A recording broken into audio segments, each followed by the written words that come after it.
Kenapa nilai A dan IPK yang tinggi selalu menjadi motivasi yang seakan-akan sudah tertanam di kepala kita untuk kita kejar selama pendidikan? Apakah itu benar-benar penting untuk mencapai karir?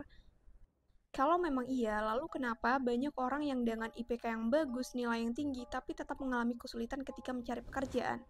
So, what's the problem?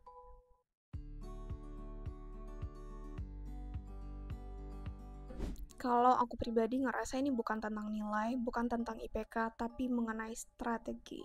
Bagaimana strategi kita untuk mendapatkan pekerjaan yang kita inginkan. Bagaimana kita mempersiapkan diri dan mempresentasikan diri kita dengan baik untuk meyakinkan orang lain bahwa kita benar-benar mempunyai kapasitas untuk pekerjaan yang tengah kita perjuangkan. Ketika kita menjalani kuliah, pendidikan, kadang kita merasa sudah mengerahkan kekuatan kita, upaya kita untuk belajar dengan baik, dengan maksimal, dengan optimal, semua nilai kita baik.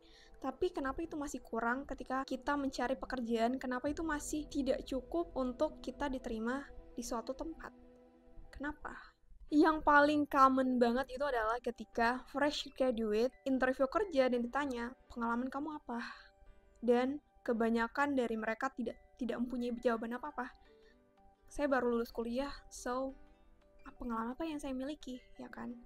That makes sense actually, tapi apakah itu meyakinkan mereka bahwa kita punya kapasitas untuk bekerja di kantor mereka?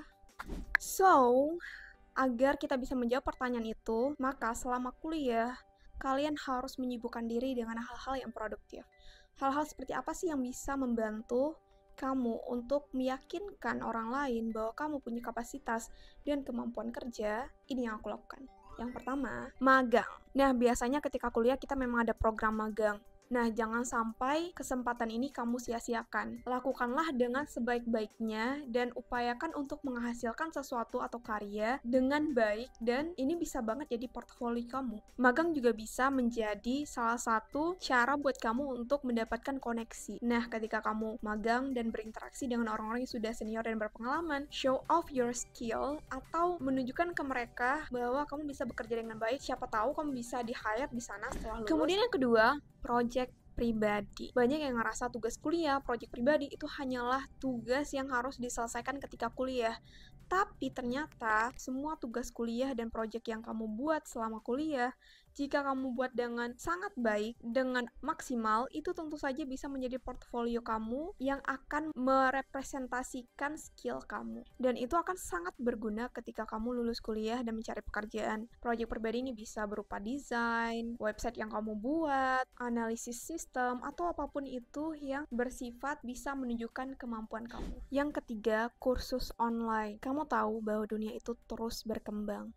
Tidak ada salahnya jika kamu ingin belajar lebih banyak dari apa yang kamu dapatkan di kampus. Malah itu bisa menjadi nilai plus buat kamu. Dan selama kamu kursus online, kamu juga bisa menjadikan tugas-tugas atau hasil kerja yang kamu lakukan selama kursus itu sebagai portfolio kamu. Dan plusnya, kursus online akan membantu kamu untuk nge-boost skill kamu di bidang spesifik. Misalnya ketika kamu pengen belajar desain lebih detail lagi, ketika kamu ambil kursus online, kamu bisa belajar lebih dalam tentang desain.